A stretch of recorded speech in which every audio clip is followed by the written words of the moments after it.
What's going on, YouTube? Welcome back to another video. You tuned in with your boy V Technician, and stay tuned. We got a banger for you guys.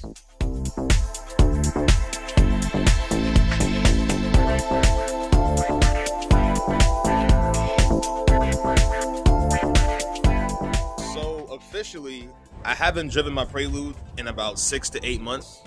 Car has been sitting, no action, no progress, but we're gonna kick it up, man. So the main reason why I wanted to do this video was because I wanted to show you guys how the car can go from looking like this to actually running and driving again. Because I got a lot of brand new parts to throw on this car. There's a lot of time, energy, and money that went to making this car drivable again. You know, the reason it's been down is because I spun a bearing. You know, I pretty much blew the motor. Now, I didn't blow the motor, but the bad maintenance of the previous owner of the engine caused it to go bad. That's the best way I can explain it. So this time around, I said rather than me buying another used engine, I'm gonna build my own engine. And I'm gonna show you guys what I did to build my own engine at the end of this video. You know you gotta save the best for last, right? So I'm gonna show you guys part by part how I built my engine, what parts I used, and what I expect to get out of this car. I plan on daily driving this car, so it's not gonna be a car that's undailyable. So without further ado, let me show you guys my first part that I got for the car. Now this is gonna change the game, all right? This is gonna allow me to run the exhaust I want. So first off, we got a brand new innovative traction bar. This is gonna replace the factory cross member. Let me go show you what the factory cross member looks like.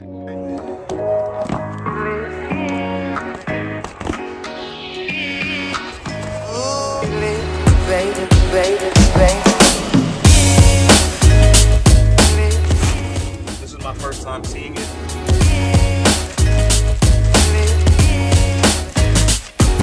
So the traction bar is going to sit underneath the front of the car.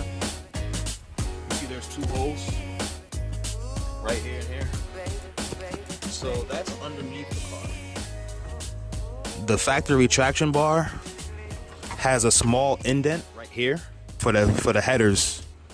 You see, when this is bolted up to the car, it only has that small groove to have the clearance for the headers, for the exhaust. So the traction bar gives you plenty of room that the factory cross member wouldn't give you. So if I were to bolt up this traction bar, I have plenty of space in between these beams. So that's pretty much the reason why you would want to buy a traction bar, especially for a car like a Prelude. It's because the factory cross member doesn't have a lot of support if you want to go with a bigger header. Because you got to understand that the headers come from the front of the car and they go under the engine to the back of the car. So if you wanted to run a bigger exhaust manifold, you would have to buy the traction bar. Shout out to Innovative for the traction bar, because a lot of Prelude dudes, you can't make the kind of power you want to make on a factory exhaust manifold. So buying bigger headers, you're gonna need a traction bar. So the traction bar is a great step in the right direction. 1320. I've heard a lot of good things about these. Heard some bad things as well, and I'm gonna be heat wrapping these with this heat wrap.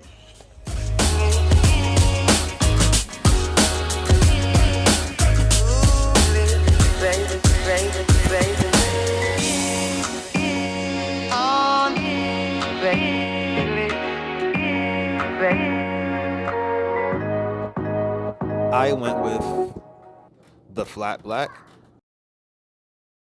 dual exit. Let me show you guys what that looks like. Yeah.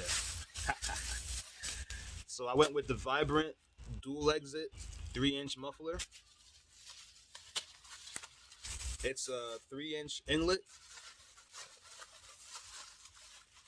The exhaust piping coming from the engine is going to be 3-inch piping, and I'm also going to have dual 3-inch exits. On the Prelude from the factory, these cars come with a dual exit single muffler like this one. I'm very excited about all these brand new parts I'm going to throw on. The Prelude is going to come out different, so I wanted to show you guys what it looks like behind the scenes and what I got going on back here. So, all right, ladies and gentlemen, if you made it this far in the video, I really appreciate you guys, because it's a lot of information being provided to you guys, and I know it's a lot to take in. But this is the last part of the video where I will be discussing the engine that I just rebuilt for the Prelude. So without further ado, let's dive right into it. All right, guys, so this behind me right here is my USDM H22A4. I rebuilt this engine with the help of my friends in Patterson, and this thing is going to be a problem. Now, a lot of people don't know how to maintain their H22s. These engines are very old, and they're being outproduced by the K-Series right now, but I made it happen. I got this engine rebuilt, and it's going in my Prelude. So this engine, like I said, is going to be a problem because it's fully built. There's nothing stock in this engine. There's all aftermarket parts. It's going to perform like no other H-Series. This engine has Nippon pistons, Type S spec, so the pistons I chose is going to give the engine a 11-to-1 compression. I have max speeding rod connecting rods as well. I also have King race bearings with a fresh crankshaft with a 4-piston oil pump. The previous engine I ran spun a bearing, so to avoid that from happening, the crankshaft is fresh off of eBay, and the machine shop did their thing to it before they dropped it in the engine. So I know for a fact this bottom end is solid. The top end consists of SuperTech valve springs and SuperTech valves with titanium retainers and brand new keepers for the valves. And they also have stage 3 cams. It's a H series, so these engines came out around the early 1990s, and they were produced until 2001 because the last Prelude came out in 2001. So for me to even have this engine right now is kind of crazy, because you can't really buy an engine like this. You really have to have it built. Now, this is my first ever built engine. I've never had a turbo car before, and I've never had a built all-motor engine before. So this will be the first time I'm actually putting down some good power. I'm waiting on a few things to drop the engine in the car right now, but I'm just taking my time because I know when the time comes to get this car running, it's going to be 110%. So that's pretty much it, guys. I appreciate you guys for tuning in. The Prelude is coming together slowly but surely. We got the engine done. The transmission's waiting to be put in. So all I'm waiting for right now are the flywheel bolts. I got brand new flywheel bolts. And that's pretty much it. So if you guys are interested, drop a like down below.